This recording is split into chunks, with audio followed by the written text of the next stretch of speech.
আজ আমরা চলে এসেছি রথ দেখতে। আমাদের এখানে খুব বড় করে রথের মেলা না হলেও মজা খুব হয়। আমরা এসেই দেখলাম রথ নিয়ে বেরিয়ে পড়েছে, তাই আমরাও আর দাঁড়িয়ে না থেকে চলে গেলাম বাস স্ট্যান্ডের দিকে। সোজা রথের থেকে উল্টো রথে ভিড়টা একটু বেশিই হয়, তবে মেলা বেশি হোক কিংবা কম, রথ দেখার মজাই আলাদা। তাই প্রতিবারের মতো এবারও বেরিয়ে পড়লাম বোনদের নিয়ে রথ দেখতে।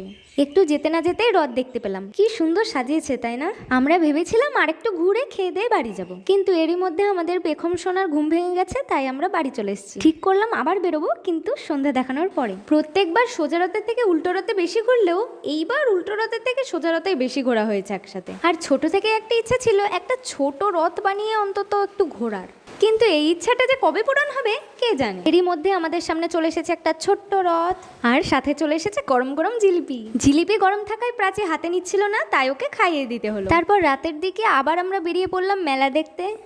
তারপর সেখানে গিয়েই একটা কিউটির সাথে দেখা। প্রাচী তো ওকে দেখে খুব খুশি। তারপর আবার আর এক কাণ্ড, প্রাচীকে ফুচকা খাওয়াতে গিয়ে ওর যা ঝাল লেগে গেল সে আর বলার না, তাই ওকে আবার আইসক্রিম কিনে দিলাম যাতে ঝালটা একটু কমে। আর ততক্ষণে ওদিকে জুই আনতে গেছে আলুর চপ। আর কিছু না কিনেই আমরা সবাই বাড়ি ফিরে এলাম। বাড়ি এসেই দেখলাম মা আমাদের জন্য জিলিপি আর আলুর চপ নিয়ে এসেছে। তো এগুলো খেতে খেতেই ভিডিওটি শেষ করছি।